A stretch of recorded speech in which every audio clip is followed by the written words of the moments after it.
Hello बच्चों, कैसे हो? बढ़िया। अच्छा जी, तो हम लोग क्या पढ़ रहे थे? करंट पढ़ रहे थे। काफ़ी सारी बातें हमने कर रखी थी, है ना बच्चों? बहुत सारी बातें हमने कर ली थी। आगे बढ़ते हैं, थोड़ी सी और बातें करते हैं, थोड़ा सा और जानते हैं हम करंट के बारे में, है ना? तो पैरेलल रेसिस्टेंस के सर्किट के बारे में हमने पढ़ लिया था, पैरेलल रेसिस्टेंस के बारे में पढ़ लिया था। तो एक क्वेश्चन से शुरू करते हैं, जहाँ से हमने छोड़ा था बिल्कुल वहीं से शुरू करते हैं। तो क्वेश्चन जो था हमारा वो ये था। सपोज करो, है ना, कि मान लो ऐसा दिया हुआ है, ये सपोज करो 2 ओम दिया हुआ है, ये सपोज करो 3 ओम दिया हुआ है, और ये सपोज करो 12 वोल्ट दिया हुआ है ना? और यहाँ पे 1 एम्पियर लगाया हुआ है।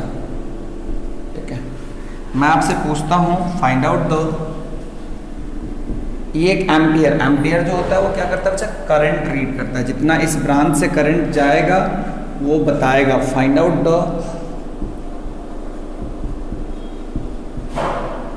current passing through the, find out the reading of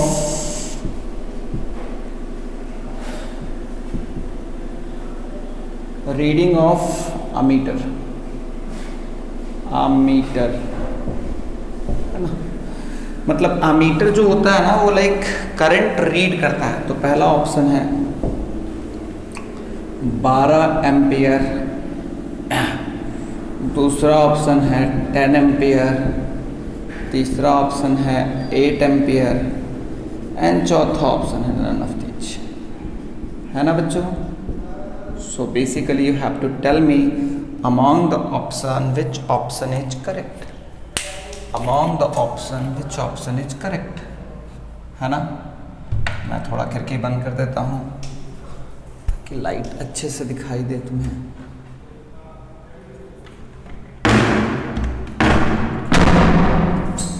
तो सोच के बताओ, है ना? Find out the reading of ammeter. सोचो और बताओ।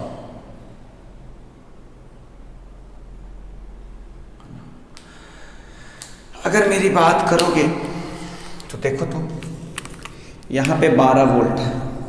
अगर यहाँ 12 वोल्ट है तो अगर मैं देखूँ तो ये बैटरी जो है बेसिकली सीडी, अगर मैं सीडी ले लूँ तो ये रेजिस्टेंस भी तो 2 ओम सीडी के क्रॉस भी कनेक्टेड है, 3 ओम भी कनेक्टेड है। तो पोटेंशियल डिफरेंस अक्रॉस सीडी कितना है बच्चा? 12 volt. 2 ohm is connected across what? CD। 2 ohm is connected, है ना? 2 ohm is connected across CD। 3 ohm is connected across CD। तो 2 ohm अगर CD के क्रॉस कनेक्टेड है, 3 ohm अगर CD के क्रॉस कनेक्टेड है, तो पोटेंशियल डिफरेंस अक्रॉस 2 ohm कितना होगा?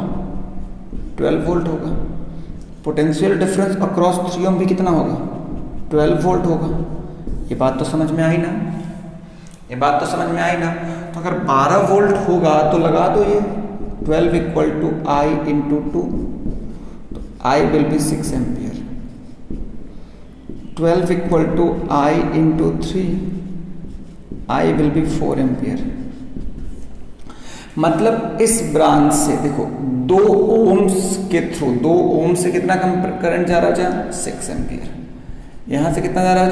4 एम्पियर। तो अगर यहाँ से 6 जाए, यहाँ से 4 जाए, तो यहाँ से कितना जाना चाहिए बच्चा? 10। क्योंकि अगर यहाँ से 6 गया, यहाँ से 4 गया, तो यहाँ से कितना जाएगा? 10। यहाँ से भी कितना जाना चाहिए बच्चा? 10 एम्पियर। अब अगर इस अमीटर यहाँ से कितना करंट जा रहा है? 10 एम्पियर, है ना? तो obviously which one will be the answer? B, है ना? अगर तुम चाहो तो बच्चा इसको ऐसे भी सोच सकता है। वो क्या कर सकता है? जैसे कि अभी तो तुमने 2 ओम और 3 ओम का क्या निकाला? 2 ओम से निकाल लिया, 3 ओम से निकाल लिया, यहाँ पे आइडिया वर्क कर गया। अगर मैं चाहूँ तो मैं इस पूरे सेटअप को अगर मैं इक्विवेलेंट, अगर इसका R इक्विवेलेंट मैं निकालूँ तो R इक्विवेलेंट क्या होता है तुम्हें पता है क्या? ये होता है 1/R equivalent equal to 1/R1 plus 1/R2। So ultimately अगर यहाँ से तुम सब कुछ करोगे तो आएगा R equivalent equal to R1 R2 by R1 plus R2। देखो ना भाई ये क्या हो जाएगा, R1 R2 R2 plus R1। फिर अगर तुम इसको पलटोगे तो R equivalent equal to simply क्या हो जाएगा, R equivalent equal to R, पलटोगे तो ये हो जाएगा, है ना। तो यहाँ से तुम चाहो तो डायरेक्ट R इक्विवेलेंट निकाल सकते हो। और ये कितना हो जाएगा इस केस में सर्किट का कितना हो जाएगा, 2 × 3/2 + 3, अल्टीमेटली 6/5, है ना। तो तुम चाहो तो CD के क्रॉस तुम देखोगे, CD के क्रॉस अगर इक्विवेलेंट रेजिस्टेंस से रिप्लेस कर दोगे तो क्या हो जाएगा बच्चा, CD के क्रॉस इक्विवेलेंट कितना हो जाएगा, 6/5, यहाँ पे हो जाएगा 12 वोल्ट। अगर ये I है तो 12 = 6/5 × I, क्योंकि V चूंकि अप टू 12 वोल्ट है। अगर ये CD देखोगे तो CD ही तो है भाई, बस मैंने इसको ये चेंज किया, यहाँ पे ऐसे ही लगा हुआ है। जस्ट मैं यहाँ पे R इक्विवेलेंट को चेंज कर रहा हूँ, जस्ट मैं यहाँ पे R इक्विवेलेंट को चेंज कर रहा हूँ। तो 12 = 6/5 × I, so I will be how much, 12 × 5/6, so it will be 10 ampere. So it will be how much, 10 ampere. It will be how much, 10 ampere. Am I clear बच्चा? तो तुम ध्यान से देखोगे कि अब अगर 6/5 ओम के क्रॉस, चूंकि 12 वोल्ट की बैटरी है और तो कुछ है नहीं, तो CD के क्रॉस बैटरी भी है और CD के क्रॉस 6/5 ओम है, तो 12 वोल्ट ही होगा। तो कितना करंट फ्लो करेगा, 10 एम्पियर, 10 एम्पियर से पास करेगा। तो वहाँ से भी बोल सकते हो कि current will be 10 ampere, the reading of ammeter will be 10 ampere, है ना। चीज़ों को थोड़ा और एनालाइज करोगे, है ना, चीज़ों को थोड़ा और एनालाइज करोगे तो तुम्हें ना एक और चीज तुम्हें थोड़ा बताने की कोशिश करूंगा मैं।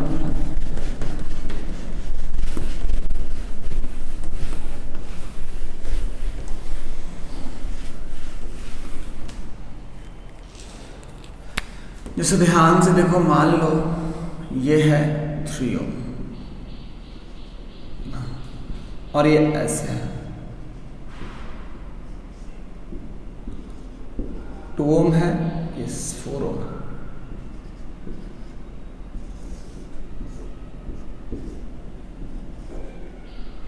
है ना। ये 20 वोल्ट है। तो पहला चीज बताना है, which of the statement is correct, which of the statement is correct.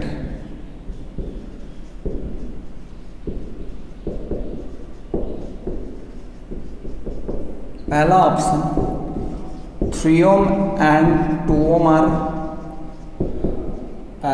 In parallel combination, है ना। दूसरा है 3 ohm and 4 ohm are in parallel. तीसरा है ना,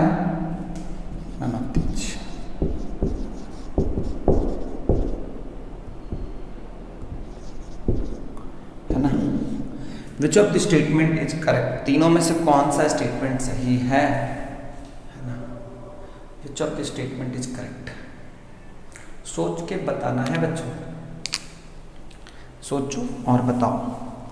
ध्यान से देखो तो 3 ओम किसके क्रॉस कनेक्टेड है। अगर मान लो मैं इसको C बोल दूं और D बोल दूं, तो तुम ध्यान से देखो तो CD के क्रॉस कौन कनेक्टेड है, और मान लो इसको E बोल दूं, तो 3 ओम किसके क्रॉस कनेक्टेड है बच्चा, CD।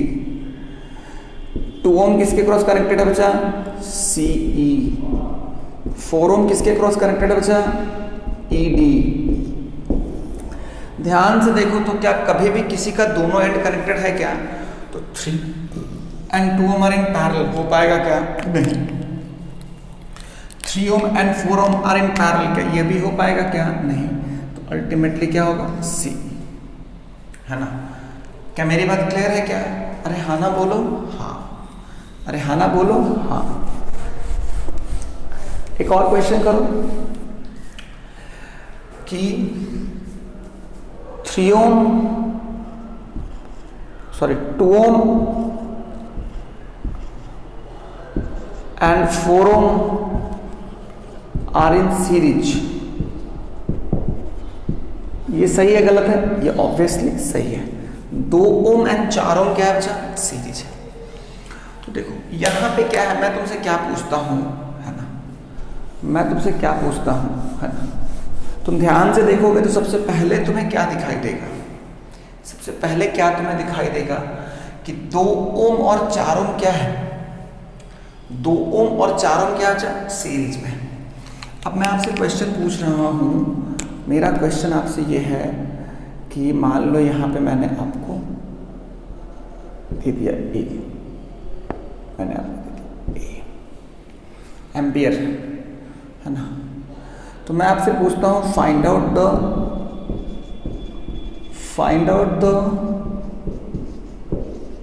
Reading of the ampere,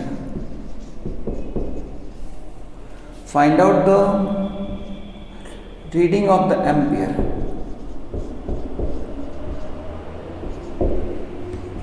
option A, find out the reading of the ampere. Option A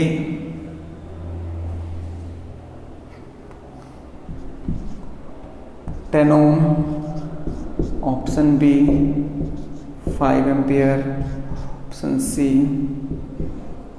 3 ampere, option D none of these।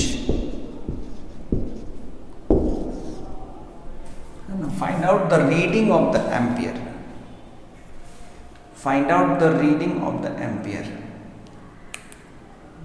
है ना। सोचो और बताओ, सोच के बताना है ना, सोच के बताना है ना बच्चों।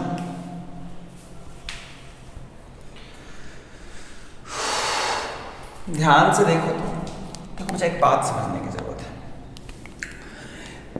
ये तो 3 ओम ना अभी किसी से के ना सीरीज में है ना पैरेलल में है, लेकिन 2 ओम एंड 4 ओम क्या है बच्चा? They are in series. तो मैं ना इस सर्किट को ऐसे भी लिख सकता हूं। अगर मैं इस सर्किट को ऐसा भी बना दूं तो कोई प्रॉब्लम नहीं है, अगर मैं इसका ऐसे भी कर दूं तो कोई प्रॉब्लम नहीं है। अब देखो तो 3 ओम के क्रॉस कितना वोल्ट है? 12 वोल्ट, 20 वोल्ट। तो यहां से कितना करंट जाएगा? 20/3। क्योंकि अगर ये इसके देखो तो ये बैटरी जो है, ये सीडी, ध्यान से देखो, ये किसके क्रॉस कनेक्टेड है? सीडी के क्रॉस कनेक्टेड है। ये किसके क्रॉस कनेक्टेड है? सीडी के क्रॉस। तो इसके क्रॉस बैटरी भी तो सीडी के क्रॉस ही कनेक्टेड है ना भाई। तो बैटरी अगर सीडी के क्रॉस कनेक्टेड है तो सीडी के क्रॉस पोटेंशियल डिफरेंस क्या हो गया? पोटेंशियल डिफरेंस अक्रॉस सीडी कितना हो गया? 20 वोल्ट। तो इससे कितना हो गया? 20/3 और इससे कितना हो गया? 20/6, है ना। तो यहां से क्या है बच्चा? 20/3 प्लस 20/6, दोनों को जोड़ोगे तो ये आएगा 40 प्लस 20, ये हो जाएगा 60/6, ये हो जाएगा 60/6 हो जाएगा 10 एम्पियर, है ना। 10 एम्पियर हम बना पाए तो विच वॉज द ऑप्शन? आपको ए लग रहा होगा, लेकिन रियलिटी में D is the correct answer. मैंने उसका यूनिट ओम कर दिया है। ध्यान से देखो मेरे बच्चों, ध्यान से, अगर ध्यान से देखोगे तो कुछ समझ में आएगा कि आपके अंदर कितनी दरिंदगी भरी हुई है, कितनी हैवानियत भरी हुई है।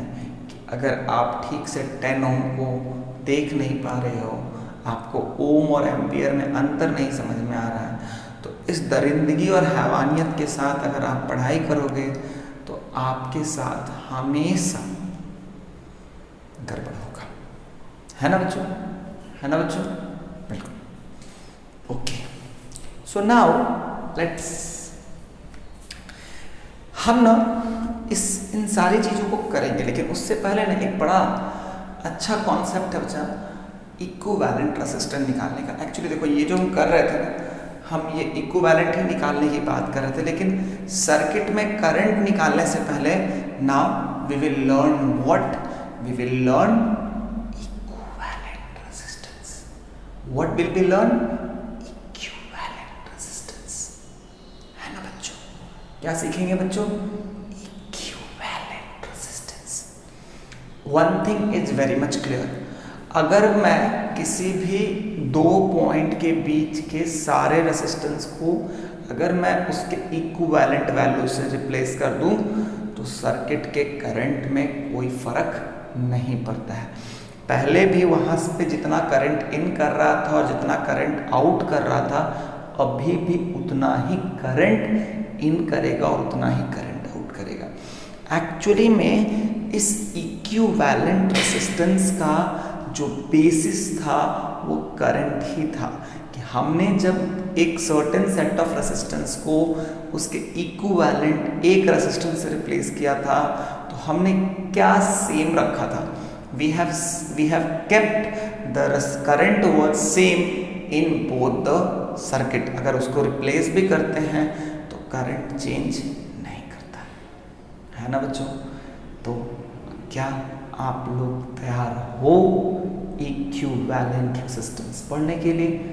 अगर हो तो थोड़े से तैयार होके ठीक से बैठ जाओ, क्योंकि अभी हम लोग जिस गाड़ी पे चलने वाले हैं वो हमें सिखाएगा इक्विवेलेंट रेजिस्टेंस। क्लियर बच्चों? बहुत बढ़िया।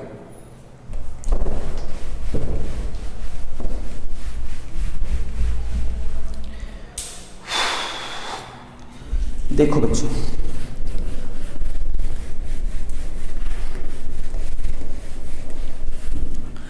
बड़ी ही सिंपल बातों से शुरू करते हैं। मान लो ये ऐसा है,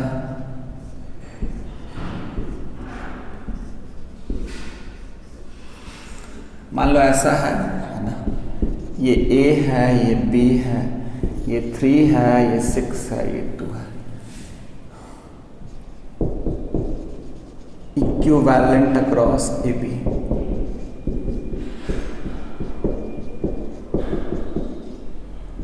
option A 2 ampere, option C B 1 ohm, option C 0.5 ampere, option D none of these। A B C D, which of the option is correct? ध्यान से देखोगे तो ये और ये क्या है बच्चा? तीनों पैरेलल है। So 1/R equivalent equal to 1/3 plus 1/6 plus 1/2। Solve करना आ जाएगा 1 है ना? नहीं आता है तो मैं बताता हूँ, होगा एलसीएम 6, यहाँ हो जाएगा 2, यहाँ हो जाएगा 1 और यहाँ हो जाएगा 3, ये हो जाएगा 1/R इक्विवेलेंट। ऊपर का वैल्यू हो गया 6/6, 1 हो गया, पलट भी दोगे तो R इक्विवेलेंट हो गया 1। Option B is the correct one. Option B is the correct one. क्या मेरी बात समझ में आ चुकी है? सोच के बताओ। चलो थोड़ा और कहानी अच्छा करते हैं।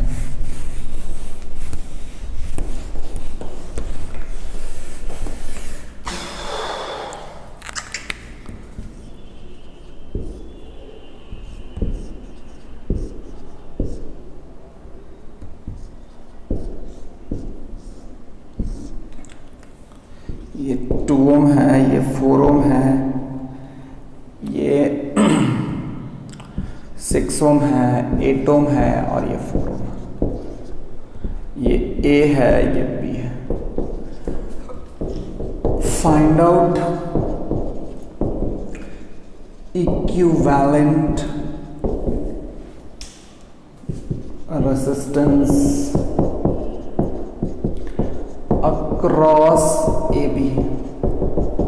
So option A is the 4 ampere, option B is 4 ohm, option C 2 ohm, option D none of these.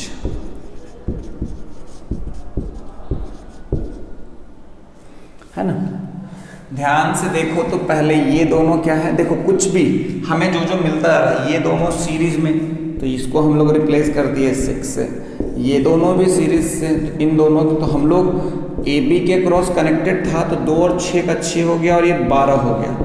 अब ये दोनों हो गया पैरेलल, तो पैरेलल में जो आर इक्विवेलेंट होता है 6 × 12 / 6 + 2, ये हो जाएगा 4।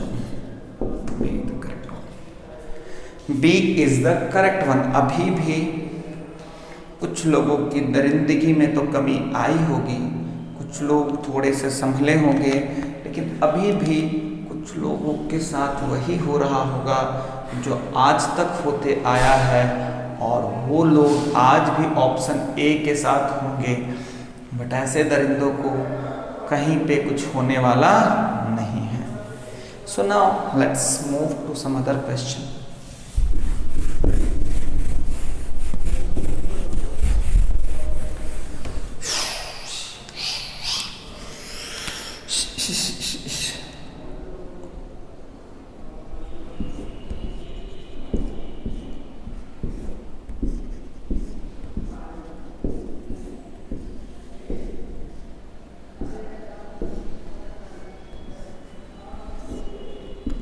ये A है, ये B है, ये 3 ओम है, ये 6 ओम है, ये 4 ओम है, ये 4 ओम है और ये 2 ओम है।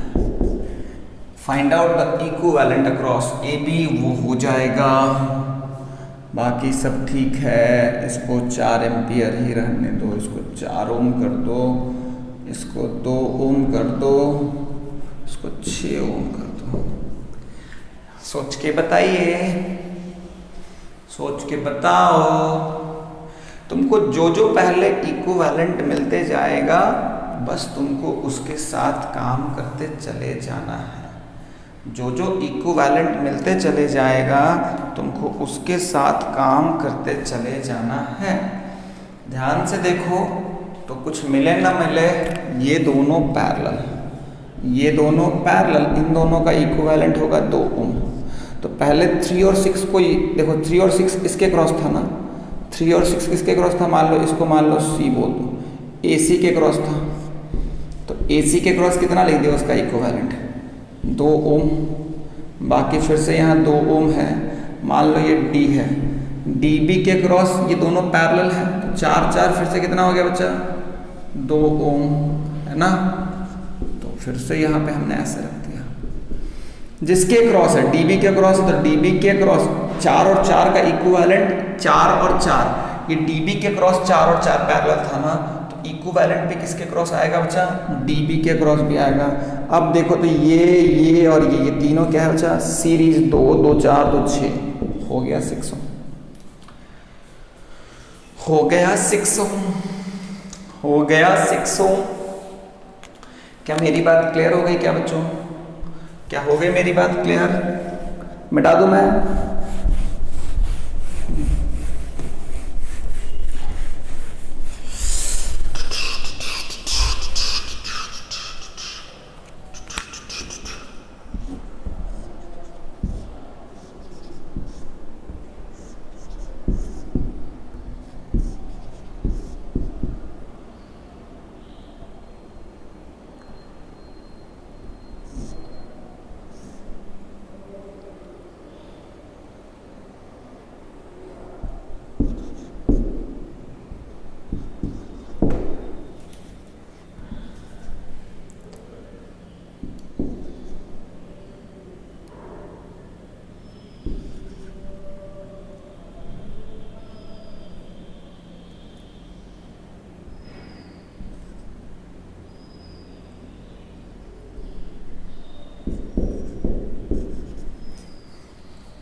Find out the equivalent resistance across AB.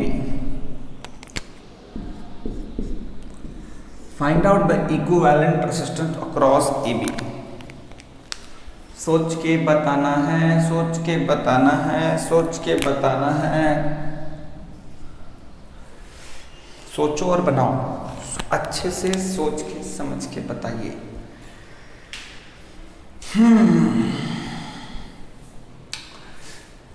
ठीक है, देखो बच्चा एक बात समझना, अगर यहाँ A है ना तो ये भी A है, क्योंकि बीच में कोई रेजिस्टेंस थोड़ी आया है।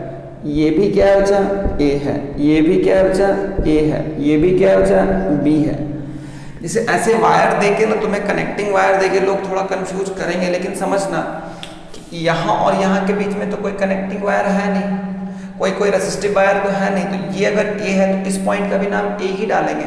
हम यहाँ पे नाम जो डाल रहे हैं वो इसलिए डाल रहे हैं, हम वो नाम जो नाम सेम है बिकॉज वो वहाँ पे पोटेंशियल के कॉरस्पॉन्डिंग वो नाम डाला गया है।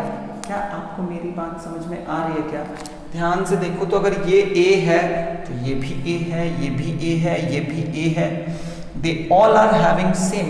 हाँ, अब यहाँ के बाद ये नहीं बोल सकते, या यहाँ के बाद ये नहीं बोल सकते, या यहाँ के बाद अब जो सारा, अब ये A है, अगर ये B है तो ये भी B है, ये भी B है, सब B है।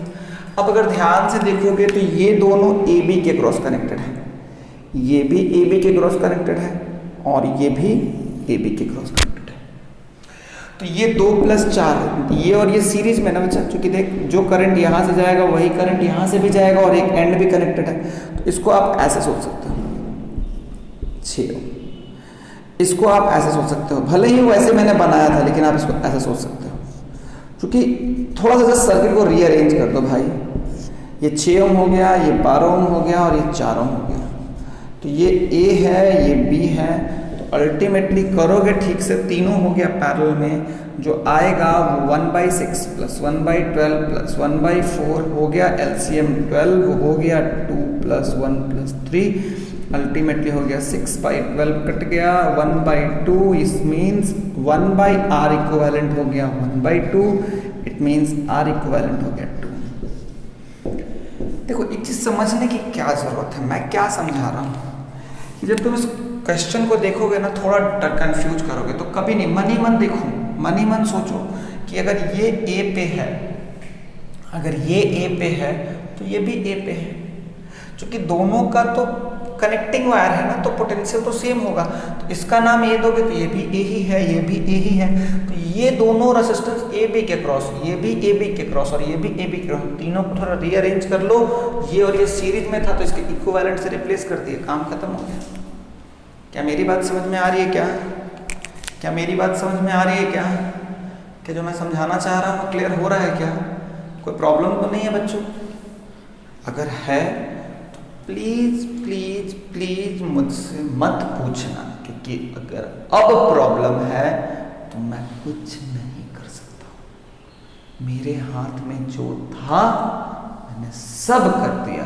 अब अगर अब प्रॉब्लम है तो आईने के सामने जाओ और पूछो मैं ही ऐसा क्यों हूं, और जवाब ना मिले तो सर पटक के फोड़ लेना, आईना खुद जवाब दे देगा तुम्हारे सर के ऊपर रेड रेड कलर लिख करके, रेड रेड हो जाएगा, फिर समझ में आएगा।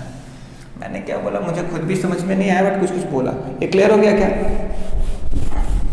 अच्छा अच्छा,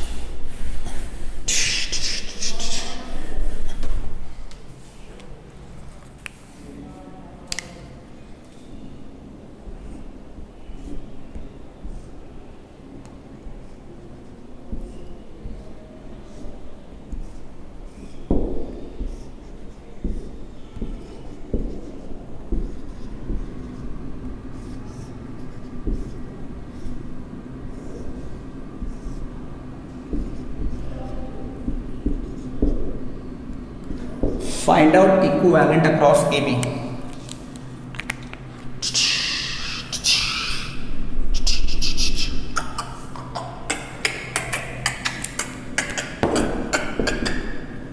सोच के बताओ, सोच के बताओ। देख ध्यान से देखो, तो इसका रेजिस्टेंस क्या हो गया? 0। 1/2 + 1/0 + 1/3 + 1/6, ये 1/0 हो गया, 1/R इक्विवेलेंट हो गया, ये 1/0 हो गया इन्फिनिटी। तो अगर ये इन्फिनिटी हो गया 1/R इक्विवेलेंट, तो R इक्विवेलेंट हो जाएगा 0। सो अल्टीमेटली कोई भी सही नहीं है, डी। अगर ऐसा कनेक्टिंग वायर मिल गया तो ये सब बेकार हो जाता है, क्योंकि सारा का सारा करंट इससे पास कर जाएगा, सारा का सारा करंट इससे पास कर जाएगा, सारा का सारा करंट इससे पास कर जाएगा, सारा का सारा करंट इससे पास कर जाएगा, है ना बच्चों।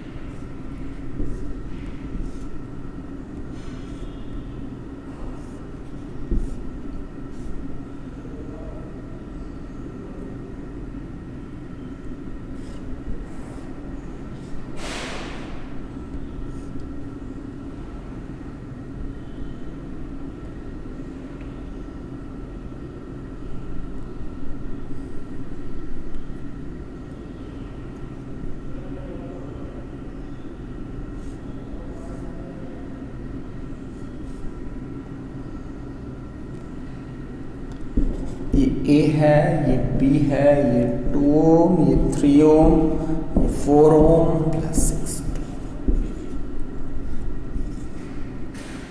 Find out the equivalent resistance across A B. Find out equivalent resistance across A B.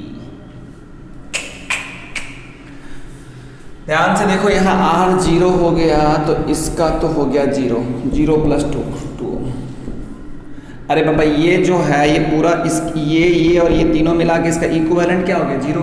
ये तो बेसिकली AC के क्रॉस है ना, तो AC के क्रॉस R इक्विवेलेंट क्या हो जाएगा 0। तो ये हो जाएगा A, ये हो जाएगा B, ये हो जाएगा AB के क्रॉस हो जाएगा 0 प्लस 2 हो जाएगा 2, है ना।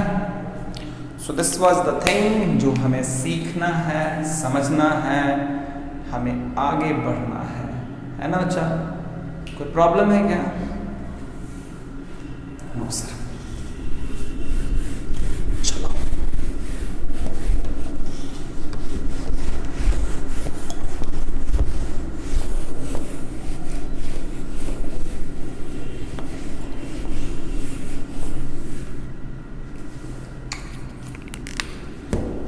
मान लो एक सर्किट का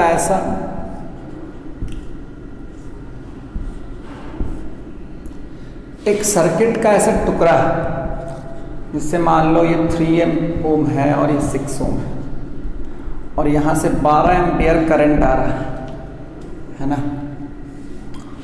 ये I1 है, ये I2 है ना। आपको बताना है I1 I2 का वैल्यू। A I1 हो गया 4, ये हो गया 8, ये हो गया 8, ये हो गया 4, ये हो गया 6, ये हो गया 6, D हो गया, ये हो गया 2, ये हो गया 4। विच of the option is correct? यहां से 12 एम्पियर आया है, इसमें 3 ओम गया, इसमें 6 ओम गया, इसमें 3 ओम गया, इसमें 6 ओम गया। आपको I1 I2 का वैल्यू बताना है। Find out the value of I1 and I2। कोई सर्किट के बीच का एक पोर्शन है जो मैंने आपको दिया है ना। एक्चुअली इस टॉपिक का नाम है division of current in parallel combination. Division of current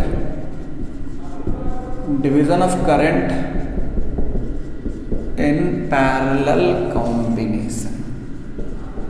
Division of current in parallel combination. Division of current in parallel combination, है ना बच्चों। Division of current in parallel combination। Okay सारी चुगली, क्या मेरी बात क्लियर हो गई बच्चा? क्या मेरी बात क्लियर हो गई बच्चा? सोच के बनाना है, बहुत प्यारा सा चीज है, बड़े प्यार से बनाओगे तो बनेगा। अगर प्यार से नहीं बनाओगे, दिमाग से बनाओगे तो भी बनेगा, है ना। डायलॉग अच्छे नहीं है आज का। आज पता नहीं डायलॉग आ नहीं रहा यार, कोई बात नहीं, कभी कभी दिन होता है, आता है, कभी कभी दिन नहीं आता है ना, वैसे ठीक है। So now listen to me very carefully. देखो बच्चा, मैंने क्या सिखाया था, ये ए है, ये बी है। याद है एक स्टेटमेंट मैंने बताया था, अगर रिकॉल करोगे, कि पैरेलल कॉम्बिनेशन में जो इंडिविजुअल रेजिस्टेंस के क्रॉस पोटेंशियल डिफरेंस होता है, वही पोटेंशियल डिफरेंस उसके इक्विवेलेंट के क्रॉस होता है। अब है क्या कि I1 निकालने के लिए मुझे क्या चाहिए, potential difference across A B. To find I1 you need what? Potential difference. To find I1 I2 you need what? Potential difference across AB। ऐसे तो मिल नहीं रहा है, लेकिन अगर ध्यान से देखो तो ये AB है, R इक्विवेलेंट अक्रॉस AB क्या हो जाएगा बच्चा, R इक्विवेलेंट, दोनों तो पैरेलल में है, 3 × 6, डायरेक्ट फॉर्मूला लगा दो, 3 + 6 हो जाएगा 2 ओम। तो अगर मैं यहाँ पे ये रिप्लेस कर दूँ यहाँ 2 ओम से, ये A है, ये B है ना, ये A है, ये B है, ये 12 हो गया। क्योंकि अगर मैं AB के क्रॉस 2 ओम से भी रिप्लेस करूंगा तो कोई प्रॉब्लम नहीं है।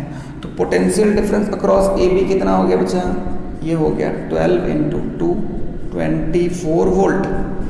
तो अगर 24 वोल्ट हो गया तो पोटेंशियल डिफरेंस AB के क्रॉस अगर यहाँ पे देखोगे तो potential difference across AB × I1 × 3। अब यहाँ से जब निकल गया, अब AB के क्रॉस पोटेंशियल, चूंकि AB के जो जितने, जैसे अगर मैं R इक्विवेलेंट से रिप्लेस भी कर दिया हूँ तो भी तो सर्किट वही है भाई, सर्किट में कोई चेंज नहीं है। मतलब मेरा कहने का मतलब है, इस सर्किट को कोई ऐसे भी करता है तो जो AB यहाँ आया है वही AB यहाँ है। मैंने इसी सर्किट को ऐसे किया है, कोई फर्क नहीं पड़ता है। मैंने AB के अक्रॉस ही 2 ओम लगाया है और मुझे पता है कि 2 ओम लगाने से सर्किट में कोई चेंज, ना ही करंट चेंज करता है, ना ही पोटेंशियल डिफरेंस चेंज करता है। तो अब मेरे को पोटेंशियल डिफरेंस मिल गया 24 वोल्ट। तो पोटेंशियल डिफरेंस अक्रॉस AB कितना हो गया, I1 × 3।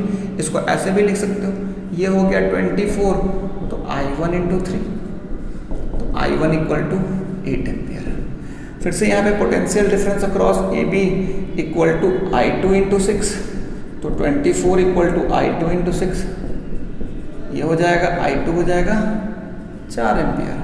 तो एक आ रहा है 8 एम्पियर, एक आ रहा है 4 एम्पियर, 6B सही है ना बच्चों। तो this was one of the method that you can use to find the potential. This was one of the method that you can use to find the, you can use to divide the current in parallel circuit. This was one of the method to find the current, to divide the current. This was one of the method we can use to divide the current in parallel combination. One of the very important line that I want to share with you. May I? क्या मैं share करूं? क्या तुम लोग हो तैयार इतने important secret information को रखने के लिए? इतने इम्पॉर्टेंट एंड सीक्रेट इंफॉर्मेशन सिर्फ तुम्हारे लिए है। और वो क्या है, सुनो मेरी बात। मैंने तुम्हें ये बताया है कि अगर मान लो 2 पॉइंट से पिछले क्वेश्चन में AB के अक्रॉस 3 ओम और 6 ओम था।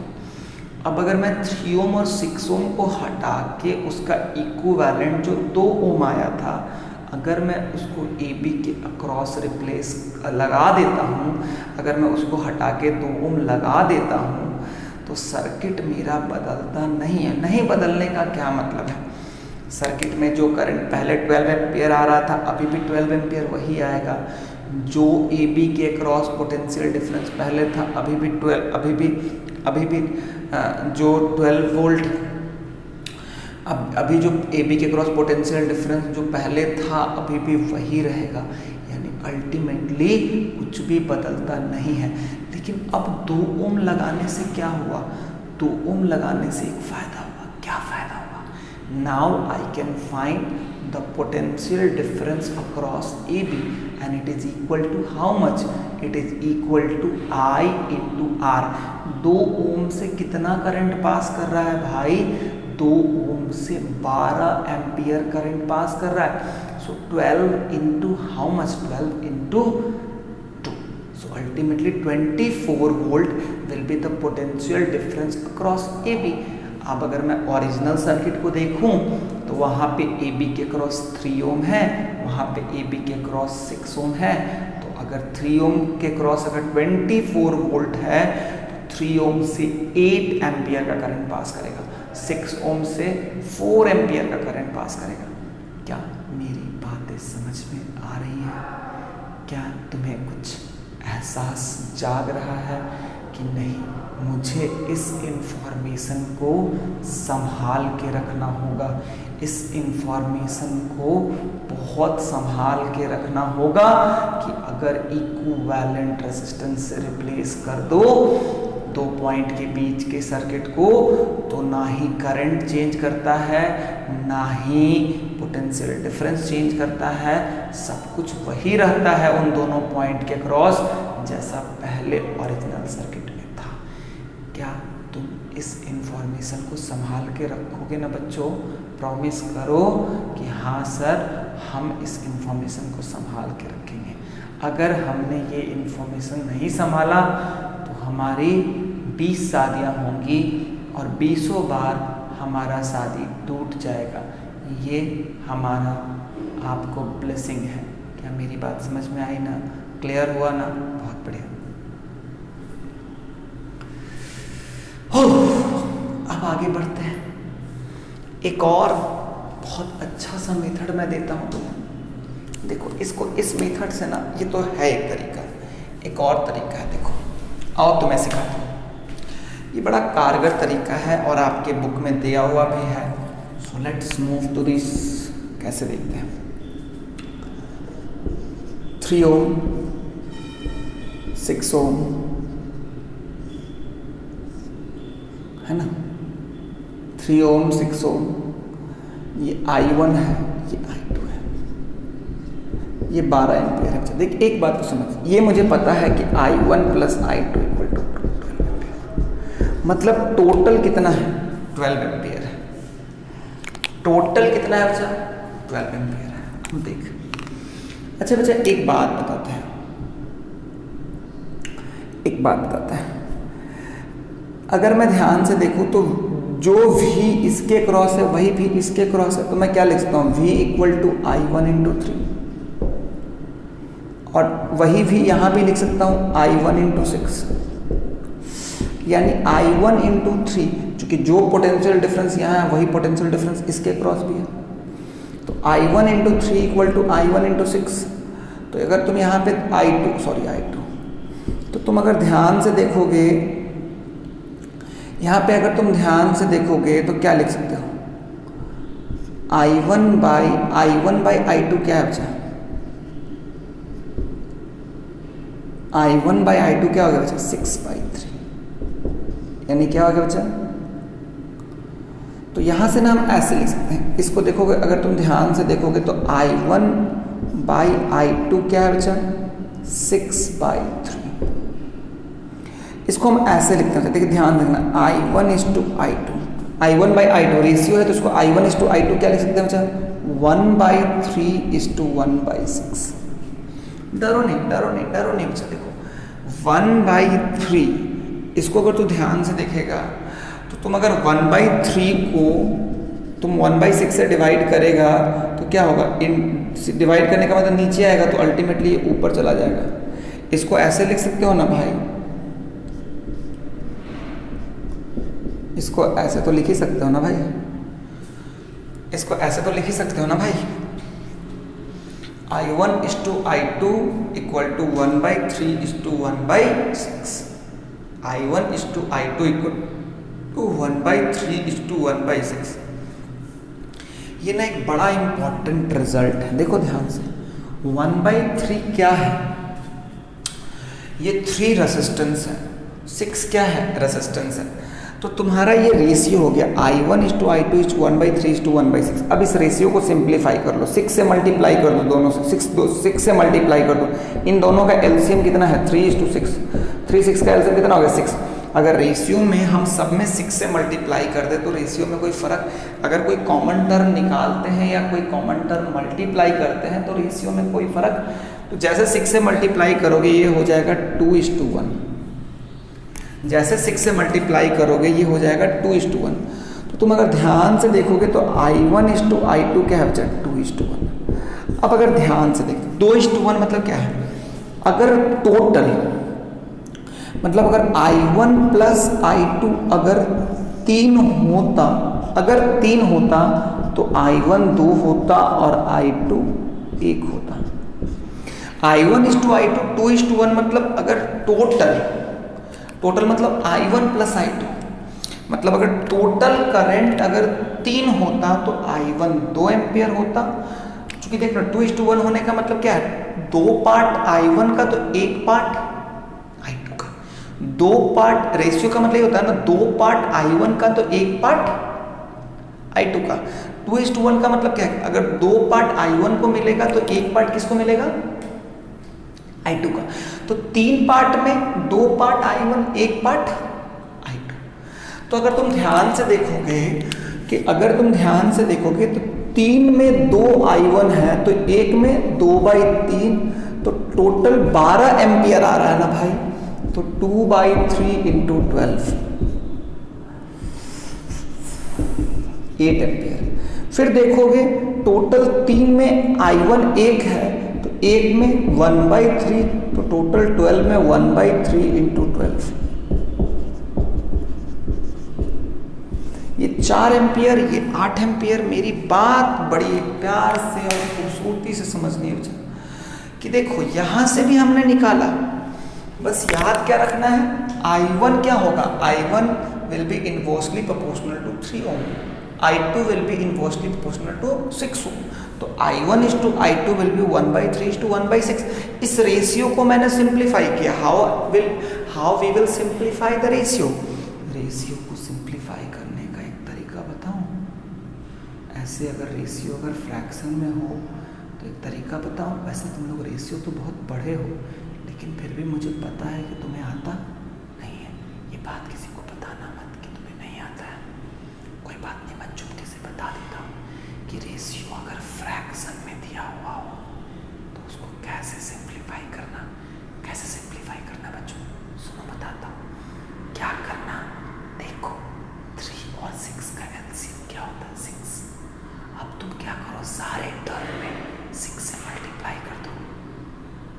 अब देखो तुम्हें तो पता है ना, इतनी बात तो तुम्हें पता होनी चाहिए कि रेशियो में कॉमन टर्म मल्टीप्लाई करें और कॉमन टर्म डिवाइड करें, कॉमन टर्म मल्टीप्लाई करें या कॉमन टर्म निकाल दें, कोई फर्क पड़ता नहीं है। तो 1/3:1/6 रेशियो I1:I2 क्या है 1/3:1/6। अब मैंने 6 से मल्टीप्लाई कर दिया तो 1/3 को 6 से मल्टीप्लाई करोगे तो 2 आ जाएगा, 1/6 को मल्टीप्लाई करोगे 6 तो 1 आ जाएगा। यानी I1:I2 को लिख सकते हैं 2:1। अब इस 2:1 को मतलब समझो, 2:1 का क्या मतलब होता है, देखो बताता हूँ। 2:1 का जो मतलब होता है ना बच्चा, कि अगर 2 पार्ट I1 को तो 1 पार्ट I2 को, 2 पार्ट I1 को तो 1 पार्ट I2 को। ये समझना है कि अगर 2 पार्ट I1 देंगे तो 1 पार्ट I2, 4 पार्ट I1 देंगे तो 2 पार्ट I2। क्लियर ना? तो इसको ऐसे समझो कि 2 पार्ट I1 1 पार्ट I2, इसका मतलब 3 में 2 I1 1 I2, 3 में 2 I1 1 I2, 2 + 1 कितना होगा 3 में 2 I1 होगा और 1 I2 होगा। तो 3 में 2 I1 तो 12 में कितना होगा 8।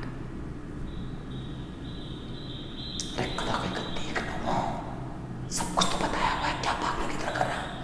3 में 2, 1 में 2/3, तो 12 में 2/3 × 12। समझ में आ रहा है ना बच्चों? नहीं समझ में आया?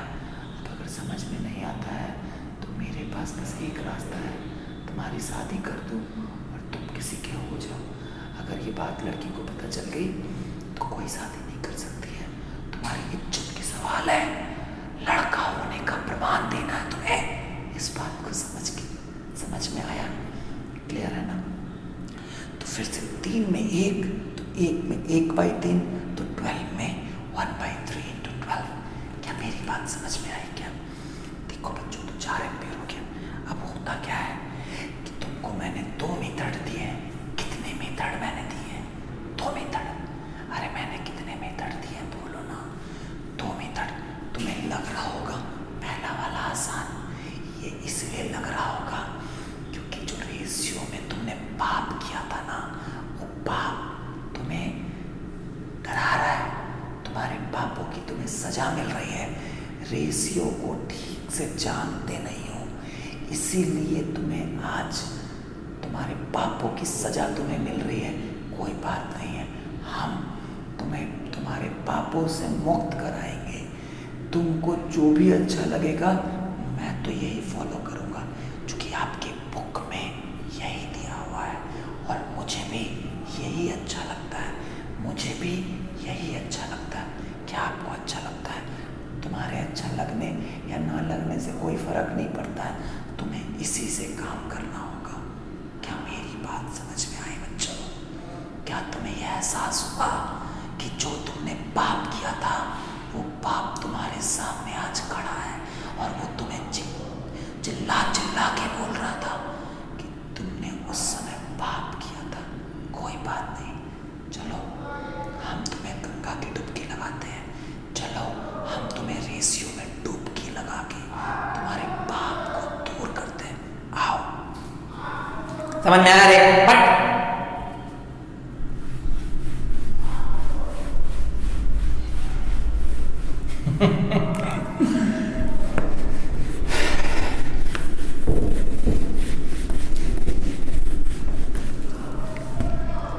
तो फंडा क्या है? अगर मैं ऐसे क्वेश्चंस और दे दूं,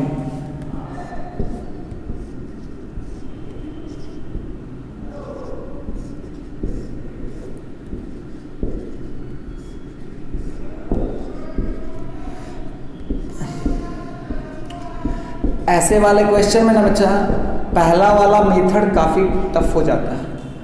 ऐसे वाले क्वेश्चन में थोड़ा पहला वाला मेथड टफ हो जाता है, तो मैं दूसरे वाले ही मेथड को यूज करूंगा, है ना।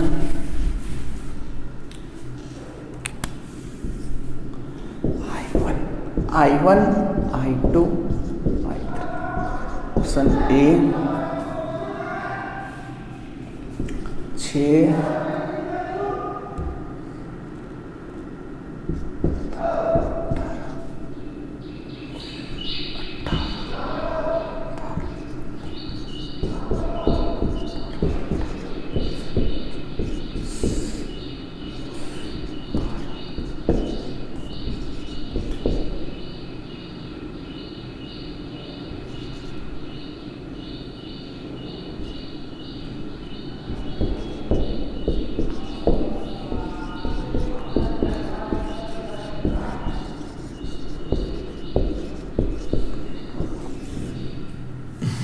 सोच के बनाइए, सोच के बनाओ। देखो बच्चा, मैंने तुम्हें बताया था ना कि I1 = I2 = I3। I1 = I2 = I3 क्या होता है बच्चा? 1/6 = 1/3 = 1/2। अगर तुम्हें ये बात नहीं पता चलती है तो मैं बता देता हूँ। देखो V = क्या लिख सकते हो? ये AB के क्रॉस ही है ना, तो V = लिख सकते हो I1 × 6। फिर से लिख सकते हो V = I2 × 3। फिर से V लिख सकते हो I2 × 2। तो तुम अगर ध्यान से देखोगे तो यहाँ से क्या लिख सकते हो? I1 = 6 = I2 × 3। तो यहाँ से I1 = I2 क्या हो जाएगा बच्चा? 1/3। चूँकि क्या होगा बच्चा? अगर ध्यान से देखोगे तो I1 = I1/I2 क्या हो जाएगा? ये हो जाएगा 3/6। 3/6 को हम लोग ऐसे लिख सकते हैं, ये लिख सकते हैं 1/6 × 1/3, है ना। इसको ऐसे लिख सकते हैं कि नहीं लिख सकते हैं? बिल्कुल लिख सकते हैं। अगर ध्यान से देखोगे तो हम इसको ऐसे लिख सकते हैं,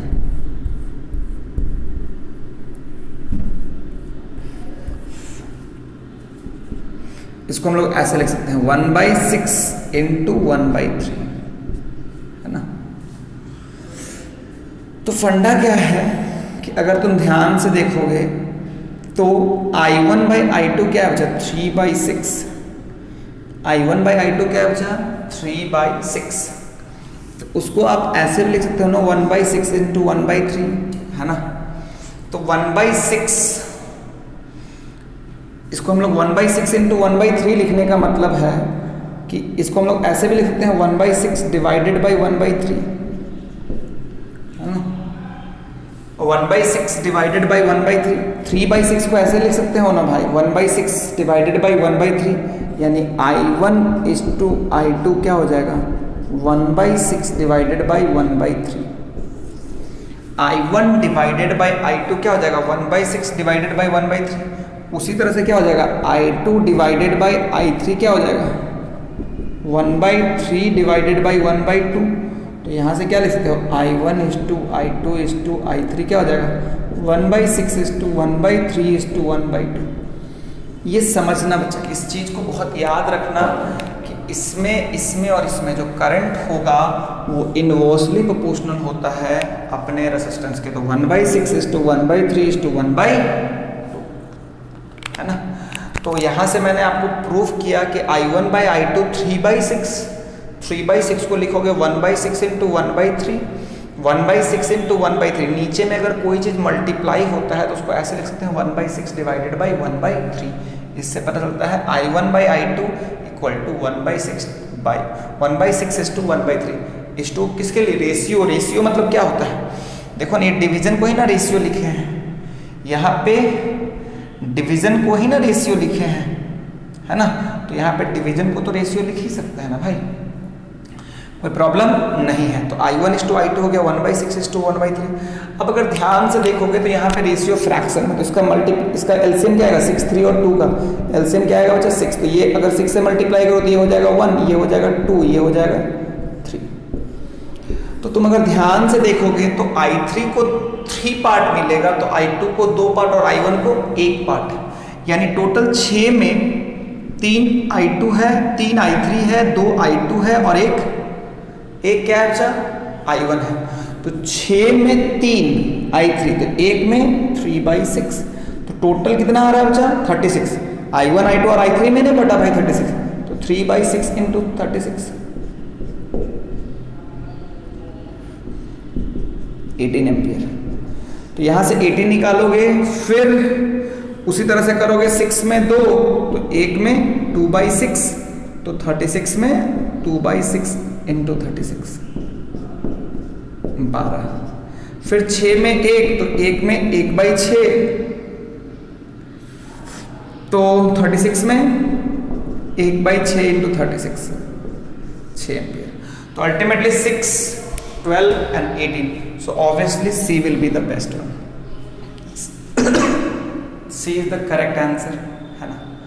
तो this was all about today, and